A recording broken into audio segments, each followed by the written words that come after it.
বন্ধুরা, আরও একটি নতুন ভিডিওতে সবাইকে স্বাগত জানাই। আজকে আমরা খুবই একটি গুরুত্বপূর্ণ প্র্যাকটিস ক্লাস নিয়ে হাজির হয়েছি। এই প্র্যাকটিস ক্লাসে আজকে আমরা জিকে, পুষ্টি ও জনস্বাস্থ্য, ইংরেজি এবং অঙ্ক এই সব বিষয়ের উপরেই কিন্তু গুরুত্বপূর্ণ কিছু প্রশ্ন নিয়ে আলোচনা করব।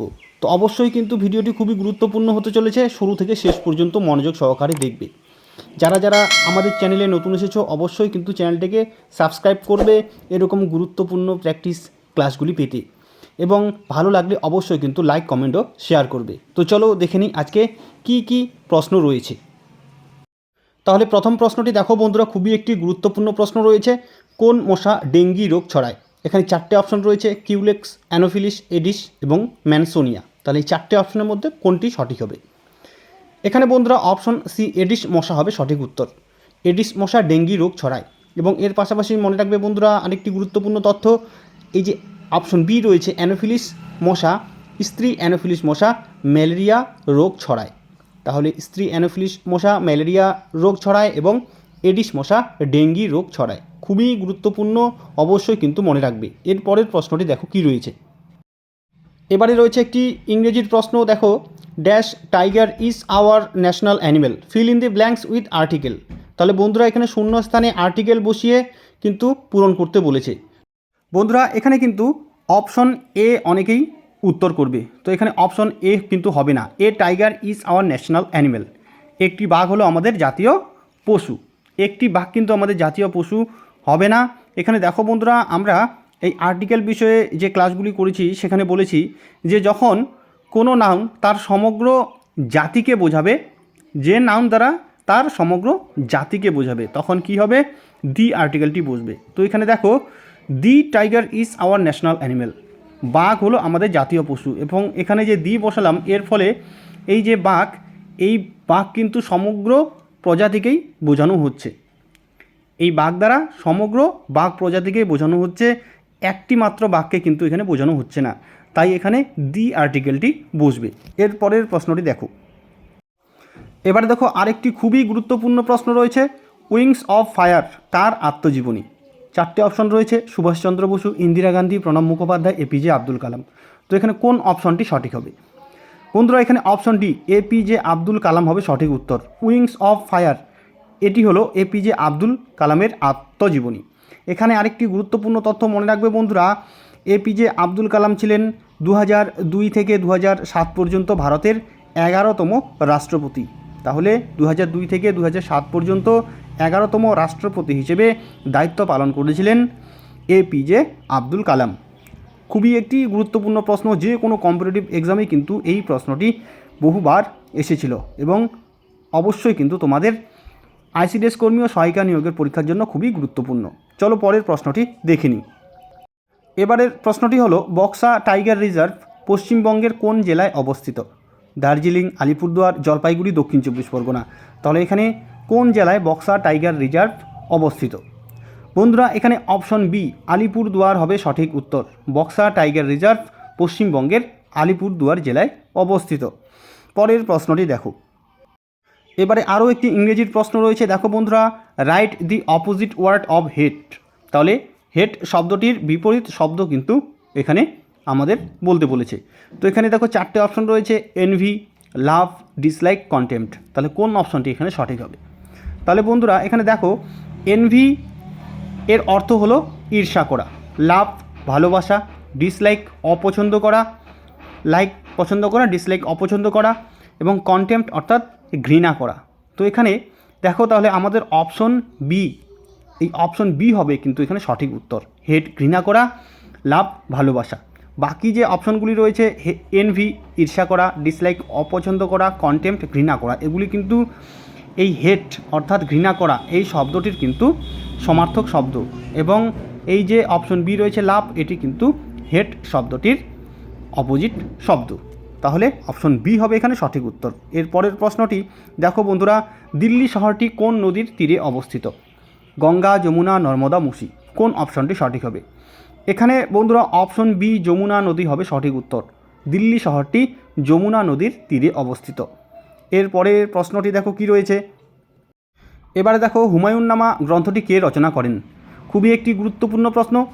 অপশনগুলি রয়েছে আবুল ফজল, বদায়ুনি, আকবর, গুলবদন বেগম। তাহলে এখানে কোন অপশনটি সঠিক হবে? হুমায়ুন নামা গ্রন্থটি কে রচনা করেন? বন্ধুরা এখানে অপশন ডি গুলবদন বেগম হবে সঠিক উত্তর। হুমায়ুন নামা গ্রন্থটি রচনা করেছিলেন গুলবদন বেগম।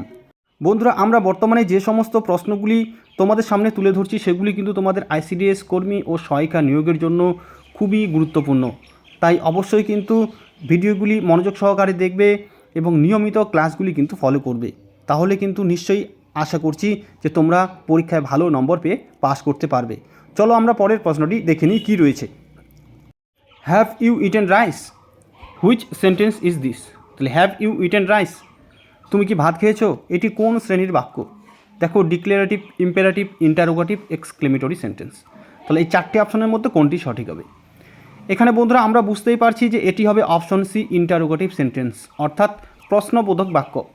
যেখানে কোনো প্রশ্ন জিজ্ঞাসা করা হয়, কোনো কিছু জিজ্ঞাসা করা হয় যে বাক্যের মাধ্যমে, তাকে আমরা বলি ইন্টারোগেটিভ সেন্টেন্স বা প্রশ্নবোধক বাক্য। তো এই বাক্যের মাধ্যমে বন্ধুরা হ্যাভ ইউ ইটেন রাইস, তুমি কি ভাত খেয়েছো, এখানে কিন্তু প্রশ্ন করা বোঝাচ্ছে। এবং এখানে দেখো সবশেষে কিন্তু প্রশ্নবোধক চিহ্ন রয়েছে এবং এই প্রশ্নবোধক চিহ্ন থাকলেই সেই বাক্যটি কী হবে? ইন্টারোগেটিভ সেন্টেন্স বা প্রশ্নবোধক বাক্য। তাহলে এখানে অপশন সি হবে সঠিক উত্তর। পরের প্রশ্নটি দেখো। Please give me dash 1 rupee note, fill in the blanks with article. তাহলে আর্টিকেল বসিয়ে কিন্তু এখানে শূন্যস্থান পূরণ করতে বলেছে। তাহলে এ অ্যান্ড দি বা নান কোনোটাই নয়, কোনটি এখানে সঠিক হবে? দেখো বন্ধুরা এখানে 1 রুপি নোট, এই 1 শব্দটি কিন্তু ও অর্থাৎ ভাওয়েল দিয়ে শুরু হয়েছে, এখানে অ্যান হওয়ার কথা, কিন্তু এখানে অ্যান হবে না। কি হবে বন্ধুরা তোমরা একটু নিজেরা প্রথমে দেখে নাও। বন্ধুরা এখানে অপশন এ হবে সঠিক উত্তর। Please give me a 1 rupee note. ও এর উচ্চারণ আমরা কি বলেছি? ও এর উচ্চারণ যখন ওয়া হবে তখন কিন্তু এ আর্টিকেলটি বসবে। তো এখানে দেখো ONE 1, এখানে ও এর উচ্চারণ হয়েছে ওয়া, তাই এখানে এ আর্টিকেলটি বসবে। Please give me a 1 rupee note, আমাকে 1 টাকার একটি নোট দাও। তাহলে এখানে অপশন এ হবে সঠিক উত্তর। অ্যান এবং দি কিন্তু এখানে হবে না। তাহলে পরের প্রশ্নটি চলো আমরা দেখে নিই কী রয়েছে। ভারতীয় সংবিধানে কয়টি মৌলিক অধিকার রয়েছে? 7টি, 5টি, 6টি, 8টি। কয়টি মৌলিক অধিকার ভারতীয় সংবিধানে রয়েছে? বন্ধুরা এখানে অপশন সি 6টি হবে সঠিক উত্তর। ভারতীয় সংবিধানে 6টি মৌলিক অধিকার রয়েছে এবং এই মৌলিক অধিকারগুলি অবশ্যই কিন্তু তোমরা জেনে রাখো যে 6টি মৌলিক অধিকার রয়েছে সেগুলি হলো সমতার অধিকার, স্বাধীনতার অধিকার, শোষণের বিরুদ্ধে অধিকার, ধর্মীয় স্বাধীনতার অধিকার, সাংস্কৃতিক ও শিক্ষাগত অধিকার এবং সাংবিধানিক প্রতিকারের অধিকার। তাহলে এই 6টি মৌলিক অধিকার ভারতীয় সংবিধানে রয়েছে। অবশ্যই কিন্তু খুবই একটি গুরুত্বপূর্ণ প্রশ্ন। 6টি মৌলিক অধিকার রয়েছে এবং এর পাশাপাশি যে 6টি মৌলিক অধিকার রয়েছে সেগুলি কিন্তু অবশ্যই তোমরা মনে রাখবে। চলো আমরা পরের প্রশ্নটি কী রয়েছে দেখে নিই। কোনো বিল অর্থ বিল কিনা কে ঘোষণা করেন? খুবই কিন্তু গুরুত্বপূর্ণ প্রশ্ন, যে কোনো কম্পিটিটিভ এক্সামের জন্যই এটি ভেরি ইম্পর্টেন্ট। কোনো বিল অর্থ বিল কিনা কে ঘোষণা করেন? লোকসভার অধ্যক্ষ, রাষ্ট্রপতি, প্রধানমন্ত্রী, প্রধান বিচারপতি। কোন অপশনটি এখানে সঠিক হবে? এখানে বন্ধুরা অপশন এ লোকসভার অধ্যক্ষ হবে সঠিক উত্তর। কোনো বিল অর্থ বিল কিনা এটি ঘোষণা করেন লোকসভার অধ্যক্ষ। অবশ্যই কিন্তু খুবই গুরুত্বপূর্ণ একটি প্রশ্ন তোমাদের আইসিডিএস কর্মী ও সহায়িকা নিয়োগের পরীক্ষার জন্য। এছাড়াও রাজ্য অথবা কেন্দ্রের যে কোনো কম্পিটিটিভ এক্সামের জন্যই কিন্তু এই প্রশ্নটি ভেরি ইম্পর্টেন্ট। চলো আমরা পরের প্রশ্নটি কী রয়েছে দেখে নিই। এবারে দেখো আরেকটি খুবই গুরুত্বপূর্ণ প্রশ্ন রয়েছে। গলগণ্ড রোগ হয় কিসের অভাবে? আয়রনের অভাবে, ক্যালসিয়ামের অভাবে, আয়োডিনের অভাবে বা কোনোটিই নয়। তাহলে এখানে 4টে যে অপশন রয়েছে তার মধ্যে কোনটি সঠিক হবে? বন্ধুরা এখানে অপশন সি আয়োডিনের অভাবে হবে সঠিক উত্তর। গলগণ্ড রোগ হয় আয়োডিনের অভাবে। তাহলে খুবই কিন্তু গুরুত্বপূর্ণ প্রশ্ন, এটি পুষ্টি ও স্বাস্থ্যের উপর এই প্রশ্নটি কিন্তু রয়েছে। এরপরে যে প্রশ্নটি রয়েছে চলো দেখে নিই। মাড়ি থেকে রক্ত পড়া কোনটির অভাবজনিত লক্ষণ? Vitamin A, vitamin C, vitamin E, vitamin P. তাহলে কোন ভিটামিনের অভাবে মাড়ি থেকে রক্ত পড়ে? খুবই একটি গুরুত্বপূর্ণ প্রশ্ন পুষ্টি ও স্বাস্থ্যের উপর। এখানে বন্ধুরা অপশন বি ভিটামিন সি হবে সঠিক উত্তর। মাড়ি থেকে রক্ত পড়া এটি হলো ভিটামিন সি এর অভাবজনিত লক্ষণ। এর পাশাপাশি জেনে নাও বন্ধুরা, ভিটামিন সি এর অভাবে স্কারভি রোগ হয় এবং এই স্কারভি রোগের লক্ষণ হলো কিন্তু মাড়ি থেকে রক্ত পড়া। খুবই গুরুত্বপূর্ণ তথ্য, অবশ্যই মনে রাখবে। এর পরের প্রশ্নটি দেখো, অস্টিওম্যালেশিয়া রোগ কিসের অভাবে হয়? আয়রনের অভাবে, ক্যালসিয়ামের অভাবে, আয়োডিনের অভাবে, ম্যাঙ্গানিজের অভাবে। তাহলে কোনটির অভাবে অস্টিওম্যালেশিয়া রোগ হয়?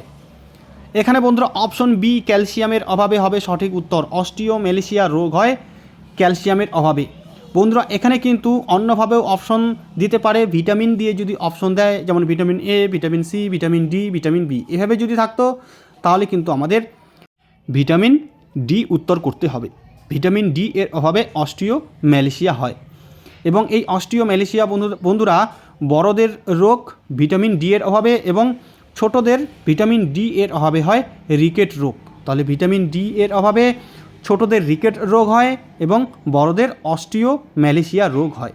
কিন্তু আমাদের এখানে অপশন রয়েছে আয়রন, ক্যালসিয়াম, আয়োডিন, ম্যাঙ্গানিজ, এভাবে যদি অপশন থাকে তখন আমাদের অপশন বি যে এখানে রয়েছে ক্যালসিয়ামের অভাবে, এটি হবে সঠিক উত্তর। অস্টিওম্যালেশিয়া রোগ হয় ক্যালসিয়ামের অভাবে।